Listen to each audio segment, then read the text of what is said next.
Hi, if you're joining us, we're going to wait a minute to let everyone get on the Zoom webinar. I'm Professor Mary Bilder at Boston College, and we're glad you could join us over the lunch hour to share this conversation. But we'll wait a few minutes and give everyone a chance to get on.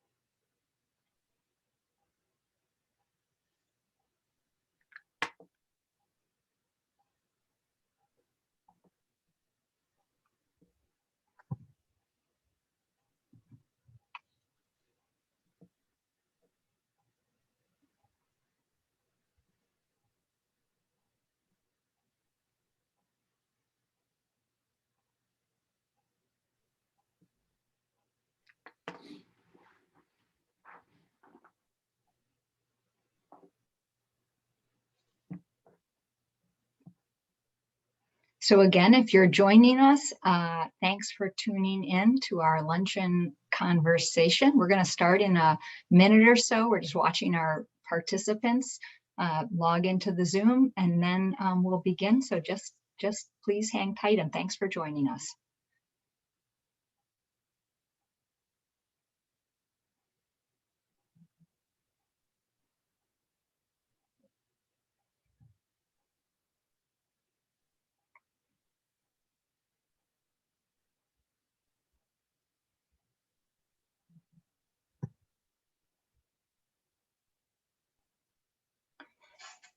Okay, well, why don't we get started?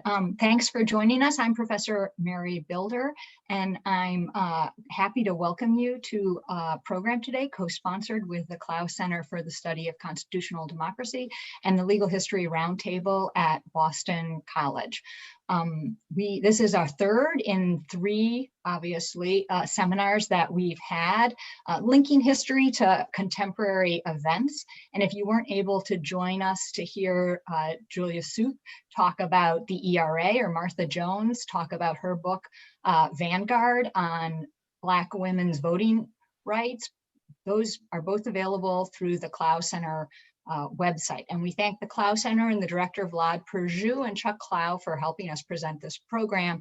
And behind the scenes, Julia Barrett and Gary Pandy for the wonderful support they've given. I'm here with my colleague, Dan Farbman, familiar to many of you, also a legal historian and constitutional historian. And we're just delighted today to welcome Franita Tolson to be our guest. Franita's come over to our significantly lower tech world from CNN, where she has appeared as an election expert. And we're just so delighted that she can take time out of her very busy schedule to come join us today. Professor Tolson is a graduate of Truman State University and the University of Chicago Law School, and she clerked on the Northern District of Illinois and then on the Seventh Circuit. And she is Vice Dean and Professor of Law at USC out in LA. And so we're just really delighted to have her here. She's talking with us today about her forthcoming book from Cambridge University Press, In Congress We Trust, ? Enforcing Voting Rights from the Founding to the Jim Crow Era. And Professor Tolson has shared some wonderful chapters from that with Dan Farbman and I, and we're just really looking forward to reading that. So first of all, thanks so much, Franita, for joining us. Thank you. I'm very happy to be here. Well, we're just so glad. It's not quite as exciting as CNN here, but we'll do our best. I want to remind everybody that we're going to talk for a while, but if you have questions, you're welcome to ask them through the Q&A function, and we will work them into our conversation. We're going to talk a little bit about history, but also see if we can get some inside info thoughts on the current election lawsuits from Franita. So maybe you can start by just letting us know a little bit about what brought you to this project. So I actually came to this project a little bit in a really weird fashion, if you think about it. I've always been fascinated with constitutional provisions that don't get a lot of attention. So even though I'm an election law scholar, and of course the 14th and 15th Amendments play a huge role in how I think about rights, I started to become more interested in clauses that weren't getting a lot of attention. So the elections clause, I had some early work on that, which I thought was immediately relevant to the Shelby County versus Holder decision, where the Supreme Court invalidated a provision of the Voting Rights Act on the grounds that Congress had exceeded its authority under the 14th and 15th Amendments. I thought that the elections clause could have been a way of supplementing the 14th and 15th Amendments and sort of bolstering congressional power. So I started to think about Congress's authority more comprehensively, like beyond the 14th and 15th Amendments. And shortly after the Shelby County decision, I wrote an article on Section 2 of the 14th Amendment, which doesn't get a lot of attention because it's never been enforced. So Section 2 allows Congress to reduce a state's delegation in the House of Representatives if the state abridges or denies the right to vote. It was actually presented during the 39th Congress as kind of like the crown jewel of the 14th Amendment. So it's really unusual that it's never been enforced and it doesn't get a lot of attention. And so I became really interested in it because I looked at Section 5 of the 14th Amendment. And Section 5 says Congress has the power to enforce all of the terms of the 14th Amendment, like all of its provisions. And I'm like, well, why hasn't Congress ever enforced Section 2? And if Section 5 is sort of this comprehensive mandate, right? Congress can enforce all of the provisions of the 14th Amendment. To what extent does Section 2 inform our understanding of Section 5? So, Shelby County, another decision, City of Bernie, these are decisions that take a very narrow view of congressional power under Section 5. But at least in the area of voting rights, my thought was that Section 2 should inform what Congress can do under Section 5. So if the court is going to say that Congress overstepped its authority under Section 5, it cannot do that without considering Section 2, which is the only provision that mentions voting. And so I started to have all of these ideas, and I quickly realized that so much of the scholarship, this talks about Section 1 and the Equal Protection Clause or the 15th Amendment, and there really wasn't this comprehensive approach to understanding congressional enforcement. So I said, I'm going to write a book on Section 2, which in retrospect seems really bizarre. I'm going to write a book on a provision that's never been enforced, and the only person who's going to buy it is my mom, right? Like that. But it took me a couple of years to come to this realization. And so the project quickly shifted to saying, I'm going to write a book that sort of canvases the full scope of congressional power from the founding to the Jim Crow era in order to get a sense of what Congress could do before the Civil War, before Reconstruction, and to think about how that power evolved over the course of trying to rebuild the Union. And I thought that would be a better way of trying to, one, situate Section 2 and showing its importance, but also I quickly realized once I took this project on that Congress had broad power before the Civil War that we don't talk about. Right. So to the extent that the Roberts Court is trying to go back to this understanding of state sovereignty over elections and this very narrow view of what Congress can do, it's still wrong, even if we don't consider how Reconstruction enlarged the scope of congressional power. In fact, Congress had broad power before the war, and I'm hoping that the book will really showcase what Congress is capable of doing in order to protect the right to vote. Yeah, I loved this book. I mean, I love where you're going with this project. I happen to be a person who very much believes that people were in essence disenfranchised in the early 19th century. And I believe the Constitution should be read sort of constantly updated structurally by the amendments. So I was like, this is an awesome book. And I would love to see representation reduced by people being disenfranchised from participating. So I just thought this is going to be, as far as I'm concerned, a bestseller. I will buy copies for all my friends and family. So more than just your mom's going to read it, I'm sure. Very influential. Maybe you can help us walk back through some of those key points, because yeah, sure. Do you think the court has really constructed a view of a sort of become almost like a pretend truism? You certainly saw it stated by a lot of people that the Constitution tells us nothing about congressional power, and that everything to do with voting is sort of all up to the states to decide. And maybe you can just walk us through some parts of that history. So the Supreme Court, at least the current court, starts from a baseline of state sovereignty over elections. We see this in a number of decisions, even in decisions where the court is analyzing provisions that confer authority upon Congress as well. So the elections clause is a bit unusual in this respect. I think I'll use this as my example because the elections clause gives states the power to set the time, places, and manner of federal elections, but Congress can make or alter those regulations at will. And so the court in precedents have read that power to be plenary, right? Congress doesn't have to have a reason to displace the state's authority when acting pursuant to time, place, and manner. So in a recent decision, actually a majority opinion written by Justice Scalia, the court reaffirmed that, fairly recent, I know he's been deceased for a while, but fairly recent, right? The court sort of reaffirmed this idea that the elections clause is a source of broad congressional power, but the court was very careful to say, look, this isn't a case that, and the facts of the case aren't really that important, but the caveat is, right? This isn't a case that involves a voter qualification. Congress's power over voter qualifications is very narrow, right? It's usually Congress can legislate if there's allegations of racial discrimination, or if they're trying to legislate in order to protect voting that discriminates against on the basis of age or gender. So any of those categories, that's usually when Congress can intrude with respect to voter qualifications. But the court really made this caveat in order to sort of separate congressional power from when it is at its broadest from when it is less broad. But in my mind, it's very difficult to disaggregate a time, place, and manner regulation from a voter qualification standard, right? And so the line is not as clear as Congress, as the court would want one to believe. And so one hope I have in this project is to show that Congress does not think about its power that way. Congress does not approach a piece of legislation and say, well, this is a time, place, and manner regulation, and we have to make sure that it doesn't touch on voter qualifications at all, right? They tend to legislate comprehensively. And part of it is just the nature of congressional power. So to give you an example, the book talks a lot about Article 1, Section 5, which allows Congress to judge the elections of its members.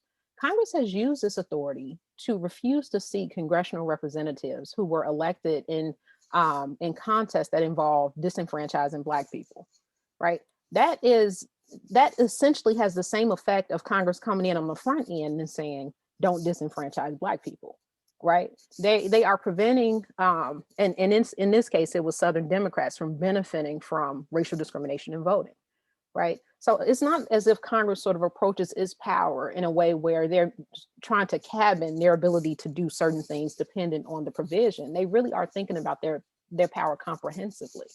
And so part of the goal of the book is to encourage the court to do the same. So I'm not saying that the court should be like completely disregard state sovereignty. I'm actually very careful about that, right? There were many periods in our history where Congress was deferential to the states, but when circumstances changed and Congress had to act broadly, they did. So I don't know if that's federalism or if that's Congress choosing to stay its hand until circumstances change such that it couldn't. A good example of this is the 1842 Reapportionment Act. So the chapters talk about the 1842 Act, which mandated single districts for people who run for Congress. So we're used to that now, but in 1842 it was a huge deal. So some states had district elections, others elected their members at large. Now Congress stepped in and said everyone has to be elected from a district. It was a huge deal in part because it was the first time that Congress had stepped in and tried to impose a uniform standard on the states in a domain that had been traditionally left to the states, right? States decided how they want to elect their congressional delegations. Congress says no. And the reason it was a huge deal is because Congress did so for partisan reasons. It was the first and only time in our history in which the Whigs had control of Congress and control of the presidency. And they did better when there were districts. They did not do well when it was at large. And so it really is an example where prior to that, there was all of this talk about federalism concerns. But once the 1842 Act was a possibility and then a reality, the discussion was less about federalism and more about partisan convenience, because I think everybody recognized that the Elections Clause gave Congress the ability to do this. And what I found is so often in our history, Congress has stayed its hand, not because of federalism, but because of politics. And so often the court looks back at these periods and they're like, well, federalism is a big deal. State sovereignty is the baseline. And I'm like, we need to be more clear about that. Sometimes it's not federalism. Sometimes it's partisanship. Another example is the Kansas-Nebraska dispute. You had Congress being very active about trying to deciding whether or not to seat the territorial delegate, right, who was elected in an election that was marred by fraud and violence. Congress also refused to recognize the legitimacy of the territorial government, right? So Congress, throughout history, there are points that are prior to the Civil War, like Civil War and Reconstruction. I think we acknowledge that Congress's power grew, but there were points prior to the Civil War where Congress exercised its authority quite broadly in ways that were uncommon for the time. And the reason it was uncommon, though, is not because there were structural constraints, but because there were political ones. Yeah, I think that's so interesting. And I know this is on the other side of the Civil War, but I always think, didn't Congress refuse to seat, was it Alexander Stevens, whoever was the head of the Confederacy? Yeah, like right at the thing, like, forget it. We don't care that people elected you to come back. We're not seating you in Congress. Can I just, point out the chutzpah it takes to go in 1865 after you just lost a war that 750,000 people died in and think you're going to take your Senate seat? Yeah. Like, yeah. No, I mean, but it is such an important reminder of the way, as the examples say, that we forget how different the voting history was. We forget how, we sort of interpret these things as if we've always voted the way we vote today. And certainly the court really makes a very rigid textual approach here. I'm going to turn it over to Dan here and see, because he knows a lot more about this area than I do. Yeah, so I want to apologize first. Right now, my computer, we're having internet issues, so if I get a little wobbly, I'm apologizing in advance, but I'll do my best. So I also love this project. I think it's super exciting, and I think, so I'm gonna ask you a couple questions. I guess I'll start with Shelby County, and then move outward from there. So I think the point you make so importantly about the sort of whether Congress is constrained by actual granted power or by politics raises a secondary question that I think runs parallel to this and is sort of stalking the whole project, obviously, which is race and the way that we have read grants of congressional power through a sort of equal protection anxiety about colorblindness, right? And so an alternate reading of Shelby County is of course, Shelby County relies in large part on this idea that states have control over their elections, but an alternate reading might be, actually, maybe Congress does have authority to regulate elections, but it can't do so unless it can find real racism, right? So it's not so much that that Congress's power is limited by the Constitution, but rather it's limited by the Equal Protection Clause, right? That what Congress is doing in the Voting Rights Act is actually classifying on the basis of race, right? And so I'm curious, like, whether your argument, I mean, obviously, if you go back to Reconstruction, that all blows apart as a historical matter, but I'm curious to hear you say a little bit more about how your argument might push back against that sort of like alternate approach that Shelby County is, like, that Justice Roberts kind of gestures at without quite making forthrightly in Shelby County. Yeah, that is a terrific question, Dan, because it's something I've tried to push back against in my work. So if you read complaints where people are bringing Section 2 claims or constitutional claims, and they usually bring them together. So Section 2 of the Voting Rights Act, which prohibits any device from, any voting device or mechanism that discriminates on the basis of, has the intent or effect, that's important, of discriminating on the basis of race in voting. So when you read those types of complaints, they usually lump it all together. And part of it is because constitutional claims are very difficult to win. But also, if you think about the structure of the Constitution, the 14th Amendment has a protected class branch, right, that prohibits unequal treatment on the basis of race, and it overlaps with that 15th Amendment prohibition of racial discrimination in voting. That has become kind of a problem, though, if you think about it, because it ignores that there's a branch of the 14th Amendment that deals specifically with voting. Harper versus Virginia State Board of Elections, which found that there was a fundamental right to vote, is not treated as a race case. Right. And so if Congress is acting to protect the right to vote, the search for intentional racial discrimination is besides the point. Right. All they should have to show is abridgment or denials of the right to vote. This is why I thought Section 2 was such an important part of this conversation, because Section 2 is also race neutral. right? It talks about abridgments or denials. It doesn't talk about race. I think all of this is germane to the type of record that Congress has to build in order to justify federal voting rights legislation. This is part of the reason why I thought the elections clause was such an important part of and missing part of the Shelby County discussion, because it is another provision that doesn't have a requirement that there be intentional race discrimination. And in fact, Congress doesn't have to have any reason to make or alter, right? So we can't even say that the elections clause is a federalism provision, because Congress can act without being concerned about state sovereignty. And so it's really important to think about how all of these other different provisions, as well as different case law, bears on the question of congressional power. And so I think you're right that Shelby County really focuses in on this race question, but it sort of misses the point about the full scope of congressional power to pass the Voting Rights Act. So can I follow up on that then? So another takeaway that I thought was really fascinating from the whole project actually is that it strikes me that it pushes back against, or might at least push back against, some of the movement afoot out there in the world toward advocating for an affirmative right to vote, right? Because one of the takeaways you could take from your argument is actually we don't need such a thing.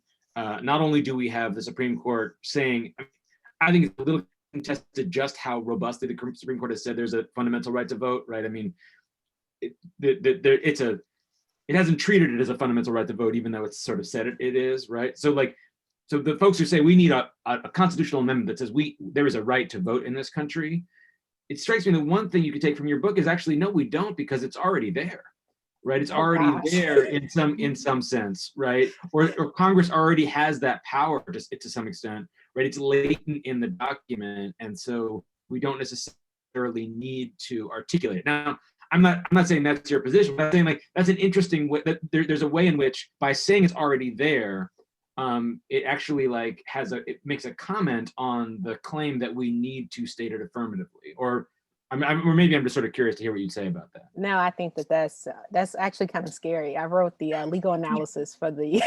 the Warren Durbin bill proposing an affirmative right to vote. I would hate to think that my book would undermine that. But I think you're right. I think that that is one possible reading. Congressional power is so broad. Do we really have to alter the Constitution in order to be more assertive about what the right to vote requires? I think so, though. I think so. One thing I'm very careful about in the book, and I know I didn't circulate these chapters to you guys, is when I talk about Reconstruction, I am clear that Congress still thought that state sovereignty was important, right? States still have broad authority in this area, and Reconstruction was such a unique historical moment that I don't think one lesson from Reconstruction is that everything about voting in elections needs to be uniform and federalized. I don't think that's the point.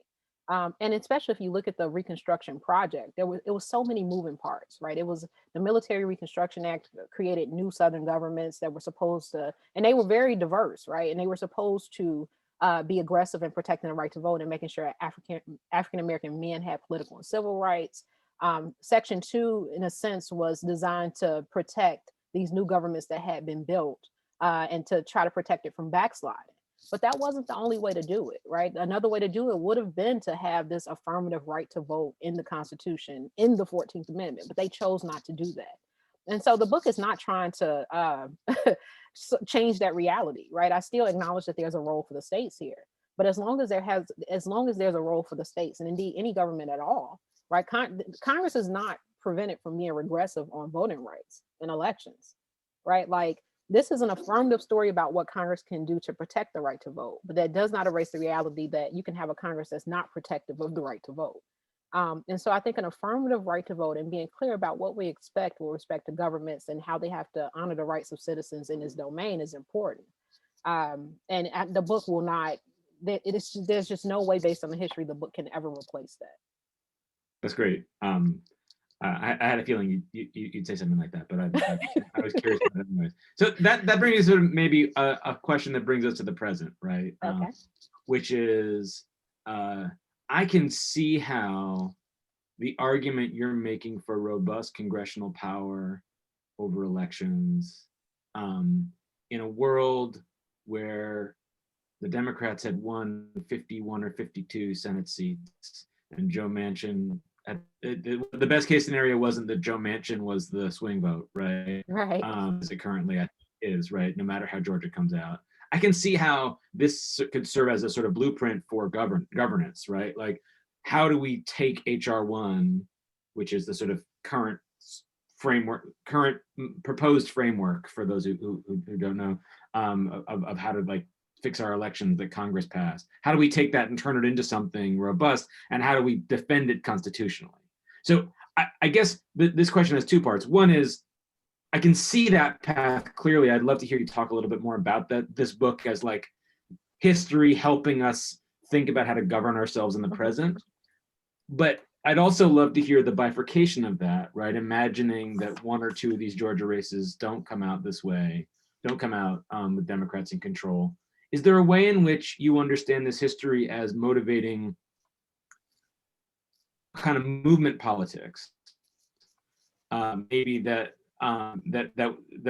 acts outside of like Congress's power, but helps us think about how to push Congress, right? I mean, I think for a lot of folks, I mean, for me right now in my present moment, as I read the news, I feel this anxiety about how can we do together to fix this political deficit that we're facing, right? We're facing this like every day, this like obvious and at the forefront of this problem with our politics. And I'm curious if you have, so there's like the sort of the conventional law professor writes book Congress can use, and then the slightly less conventional law professor writes book, how can we use this history? How can we use these stories to help us think about how we work outside of Congress to fix some of the problems that seem like also present in the book?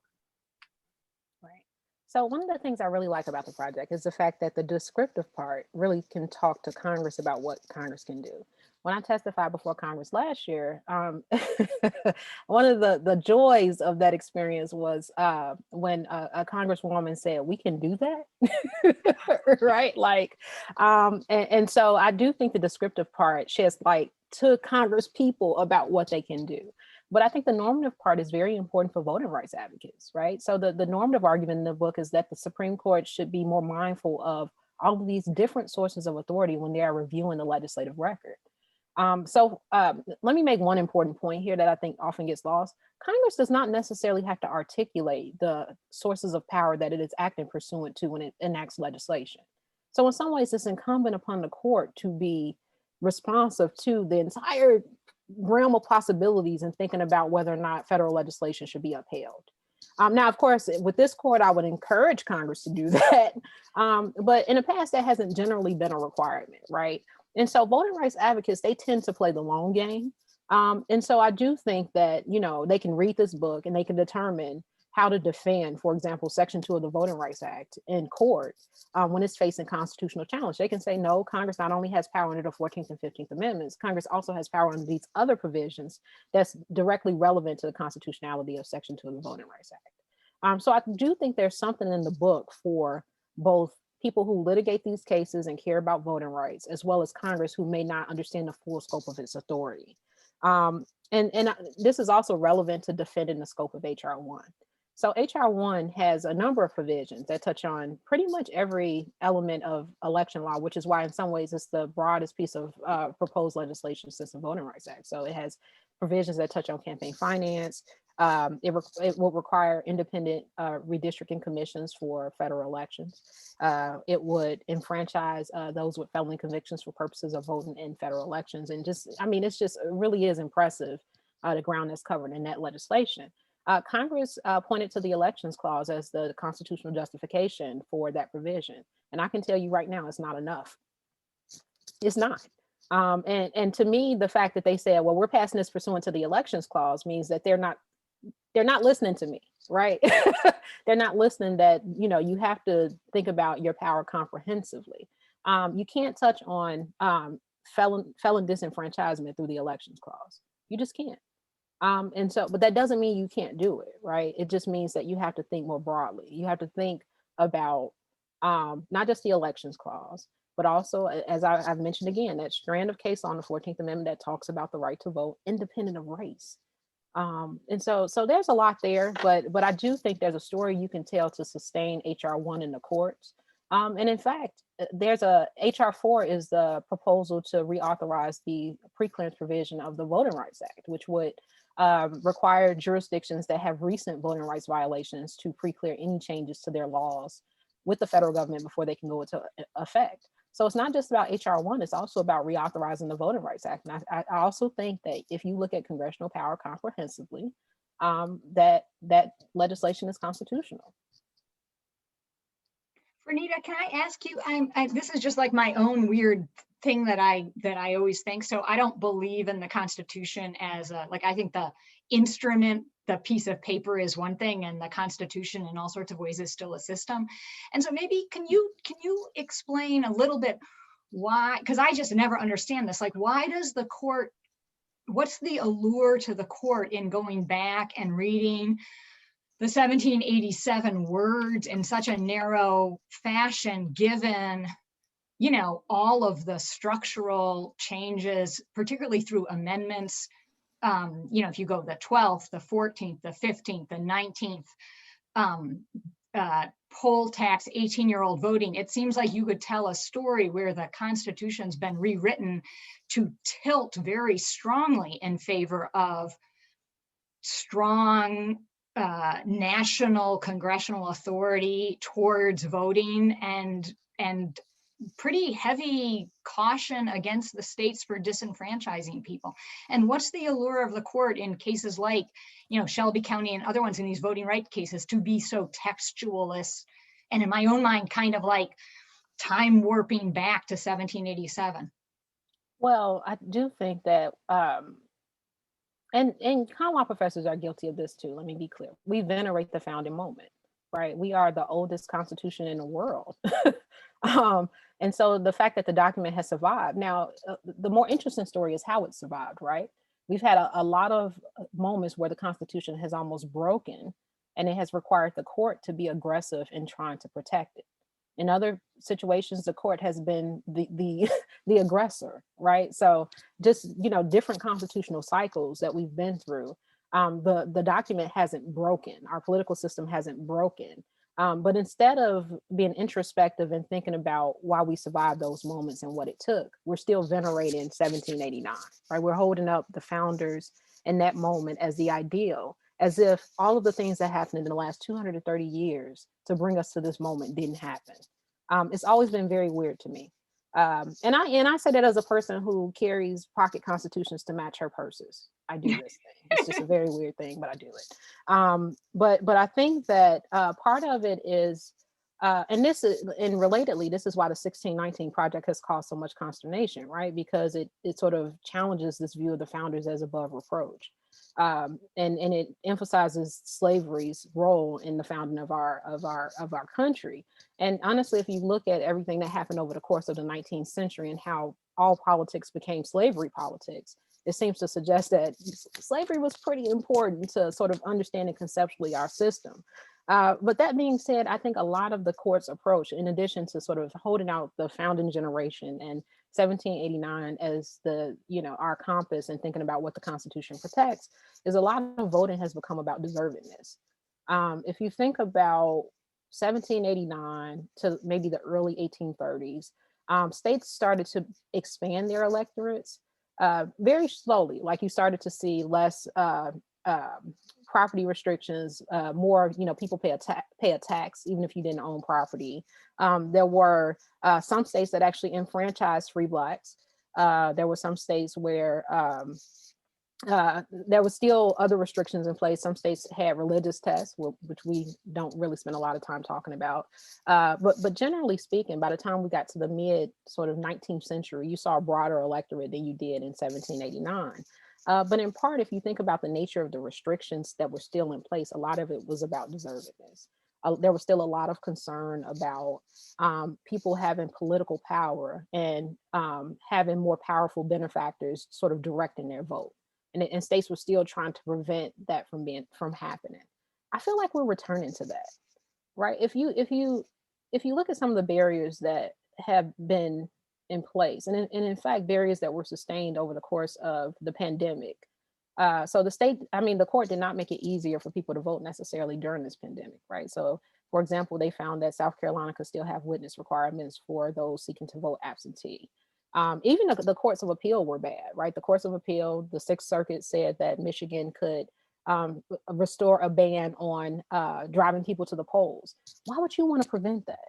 Right? Like, it's just the Seventh Circuit, you know, if you're 65 or older in Indiana, you can vote absentee without an excuse. If you're younger than 65, you need one. Just a number of things. And probably most important, the Supreme Court making it difficult for lower federal courts to impose remedial measures to make it easier for people to vote. So we saw a lot of that during the pandemic. And I just got this sense that, wow, you know, the court thinks that if people really want to vote, they'll find a way to vote. The state has no obligation to make it easier for you to vote. And in fact, you saw the Chief Justice siding with the liberals in one case out of Rhode Island, in part because the state itself wanted to make it easier for people to vote, not because there were individual litigants attacking the state's refusal to make it easier to vote, right? So there's, even then, even in the win, there's this concern about state sovereignty that I will never understand. And I think a lot of it has to do with that we don't view voting as a right anymore. Instead, it's about people's willingness to try to overcome the barriers put in front of them. We've regressed. I was surprised. I have to say, as this is the first year I voted by mail, which was like by a drop thing. And I even got worried about signing all the things. And I'm in Massachusetts makes it pretty easy. And I had huge anxiety about had I signed the right things in the right order and in that sense. And I think your point is just so well taken that the state sovereignty piece becomes a way to put a thumb on the scale against voting, instead of suggesting, well, there's different ways that we could push towards voting, and states ought to have some room to figure out what's the best way in their state to encourage people to vote. It's become a way to sort of allow people to allow states to prohibit people from voting. Dan, do you have another? Right. Yeah, so I was just gonna. Can I jump in here, Dan, really quickly before? Yeah, go ahead. Because I think this actually comes back to your earlier point too about why we need an affirmative right to vote in the Constitution. Even if Congress exercises its authority broadly, we're still operating in a framework of voting as deservedness, right? And so that's still a limitation on sort of our conception of what the state's obligations are to its voters. Yeah, so I mean, I think my follow-up there, it fits in with what you just said, which is, you described it as we're returning to this idea of deservedness, which it sounds like you're sort of the pre-Reconstruction idea. Mm-hmm. Here's my maybe dyspeptic feeling about this, is that we've only been in a place where that wasn't true maybe since the Voting Rights Act, right? Like that we have actually had a very brief window, like in terms of our constitutional time, of the kind of mass enfranchisement that I think many of us feel normatively committed to, right? And one of the ways of describing what the courts are doing is pulling back on that brief window, right? It's sort of the same way that it's like of a piece with Milliken versus Bradley and the sort of like peeling back of the second Reconstruction, right? That Shelby County is another piece of that, saying like that's a bit too much, right? We've gone a bit too far. And so I guess that comes back to my earlier question of how can we take some of the stuff that you're saying here and plug it into what feels to me to be an urgent political moment of not just sort of saying our status quo is that everybody gets to vote and you are in an un-American way taking that from us, but rather recognizing that status quo has been fragile, right? And in fact, what's going on is an argument for returning to another kind of status quo, where that idea of desert, which is a racialized idea of desert, right? It's always been a racialized idea of desert in this country, is being returned to something that actually is quite familiar to a lot of Americans, especially older ones, right? And so I guess I'm curious about ways of thinking about, well, I don't know. That's how I'm sort of seeing this moment, and so I'm curious if there's ways that we can think about this history as a means of helping to open up other political avenues to push back against that kind of like second or third or however many redemptions this is, but it's a redemption, and it's bad, but it's also returning to a familiar American problem rather than sort of creating a new American problem. I don't know if that's a question or a comment. That's partly me just offloading a bunch of stuff I'm thinking about right now, and I'm curious what you think about it. So it's actually a really hard question for me, and it's so interesting that it ties into a conversation I had yesterday. I participated in a Geordie lecture where Pam Carlin gave this great paper about how we are, how the counter-majoritarian difficulty extends beyond the courts, right? It's in our Congress and the states is, and then the court's refusal to police counter-majoritarian behavior has actually enabled minority retrenchment.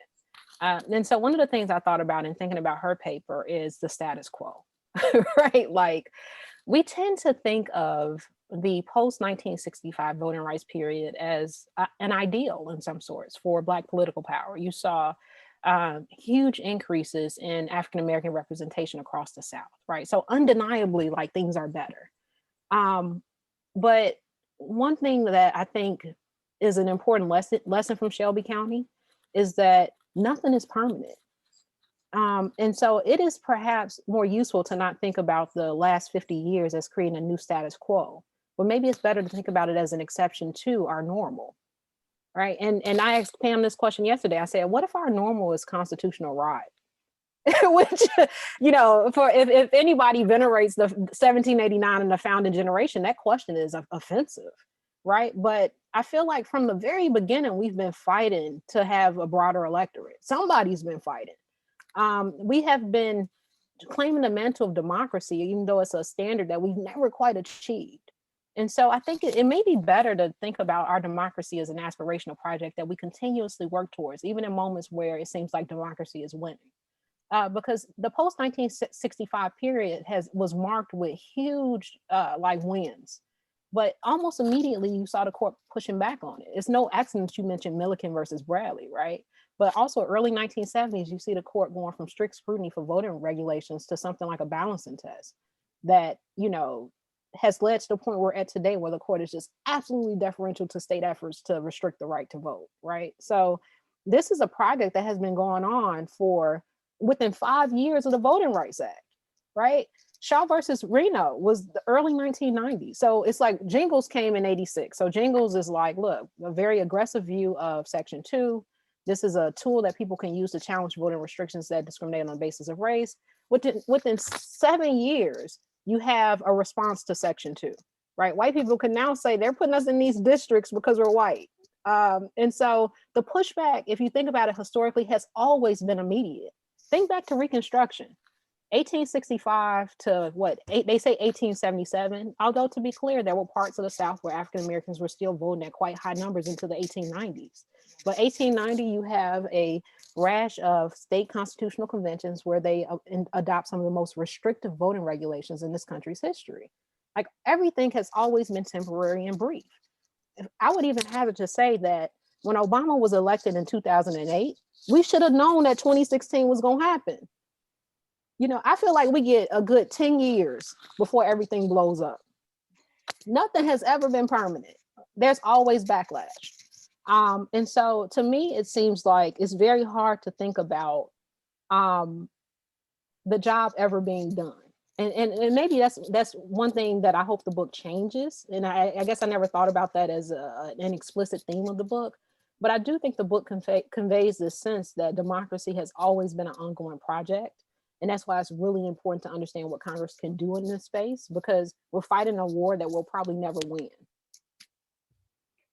I can't even, you're like just so preaching to the choir on this. It's like, yeah, And so let me ask you, like, if you can get Congress, let's just pretend, into the space that, that you imagine, with expansive powers that favor voting, not just neutral expansive powers, but expansive powers favor voting. How could one think of moving the court from this idea where they think their most important idea is state sovereignty federalism, towards an idea where they have a normative value of voting. Because you can imagine a Supreme Court that understood its mission to be a pro-democracy mission. I think I could make that argument under the 1787 Constitution, but instead they put the primacy of the states. And are there steps that you can imagine, litigation steps that could eventually get that? Or is the court, so many of the times the court is just this anti sort of suffrage voting court over time? I think it's hard. So one thing I would say in terms of a concrete suggestion is that Congress rely on as many sources of authority as possible in passing federal voting rights legislation. But I also make that recommendation sort of thinking about the history here. We often think about the court during Reconstruction as being an antagonist towards the Reconstruction project, but there were some cases in the 1880s in particular where the court did find in favor of the federal government with respect to certain voting rights violations, right? So the court wasn't perfectly like on one side of this or another, right? There's a story you can tell about the Reconstruction period and the court's involvement that I think shows that the court was way more conflicted on some of this stuff. And so it's possible here because the elections clause case that I talked about that Justice Scalia wrote, he recognized that congressional power was plenary. Sometimes you just can't get around that text, even if you think that the right to vote should be read more narrowly. I think it's when we're in the realm of where there are more debatable claims, right? We can have a conversation about what equal protection requires. And somebody can think it's very narrow and other people can think it's very broadly. But it's much harder to have that conversation when we talk about Congress's power to make or alter state regulations over time, place, and manner, right? It's hard to argue that that's not plenary. And so I would just encourage Congress in particular to couch their legislation in provisions that are clearly, delegations to Congress of broad power.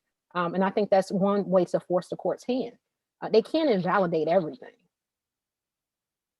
So can I ask you, maybe this gets out over all of our skis a little bit, but I'm curious based on what you've been saying and based on the fact that you're obviously immersed in what's going on right now, but having to talk about it on TV.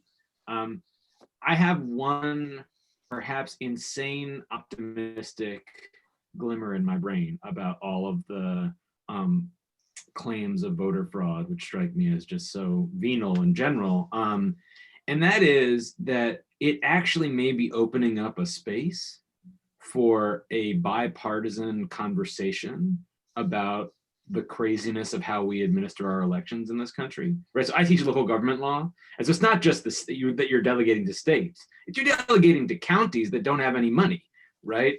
And so the craziness of our election administration goes deeper than federalism. It goes right down to we delegate it to county commissioners who don't have any property tax base and don't want to pay for it, and so we get these crazy outcomes.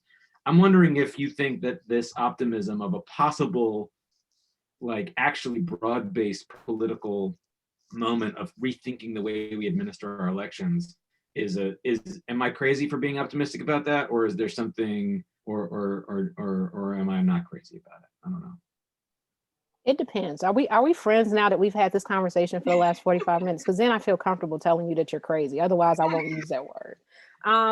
So here's the problem, right? And this is it's so frustrating to me. Think about this moment. So put aside the claims of fraud, put aside the Trump campaign's litigation. Think about the fact that north of 150 million people voted in this election, and the election administrators, for the most part, pulled it off. There were some mistakes, right? There are mistakes in every election. But generally speaking, it's almost as if they followed Trump on Twitter and they knew what was coming, and so they prepared in advance, right? So they honestly, I was amazed by the job that was done. They were very careful. But there's a downside to that. That also means nothing changes.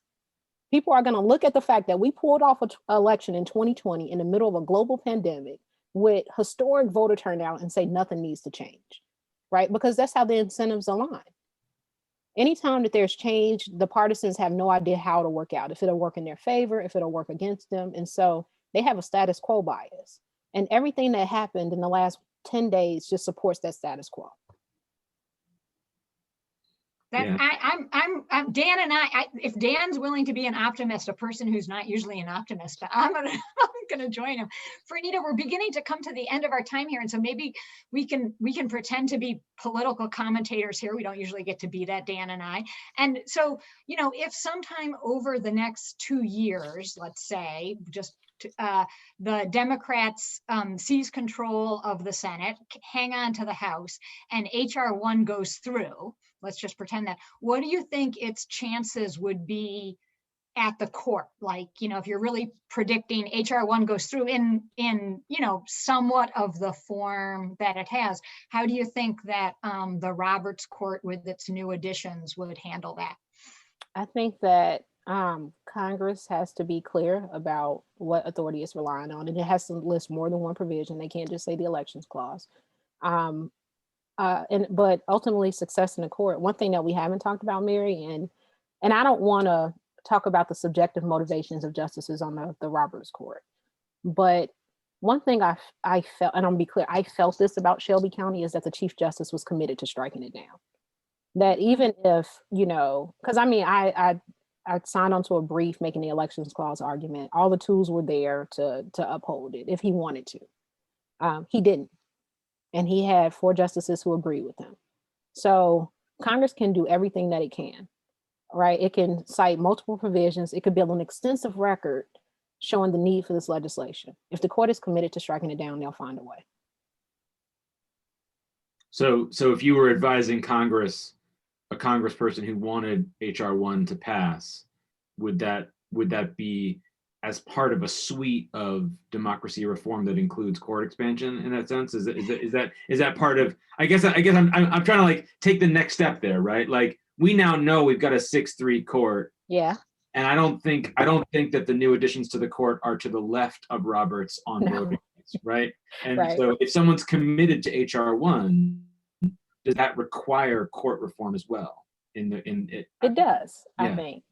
If it's about sort of ensuring that HR 1 gets a absolutely fair hearing, it helps to have justices who don't start from the baseline that, you know, the state should be the primary authority on this, regardless of which constitutional provision we're talking about. And so yeah, I'm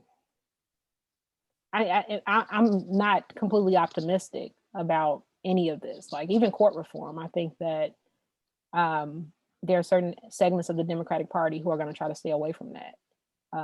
But I do think that Congress can just try to be as thorough as possible, make it hard for the court.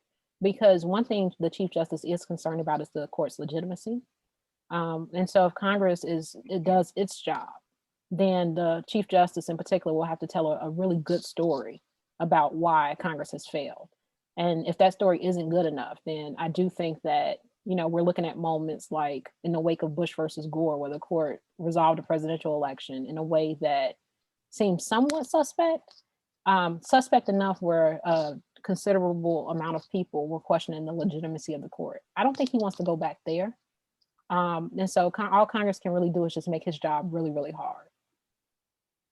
Yeah, I totally agree with you. I think it's a great suggestion about Justice Roberts really keeps one pretty careful ear to the pulse of legitimacy. And I think our listeners will be super excited that they heard it first, the way forward on the giant HR 1 deal when it goes through.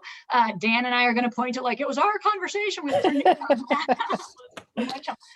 we have to unfortunately wrap it up. As always, time has flown by faster than we could have expected. But with such a wonderful guest, it's not surprising. We love your work. We think it's going to do great, be gratefully helpful to the project that Dan and I both really care about, which is having greater participation in democracy here. And we're just so happy that you get the history right and you include the history, because that's another piece that really we care a lot about. So we just wish you all the best in that. We hope we see you more on CNN.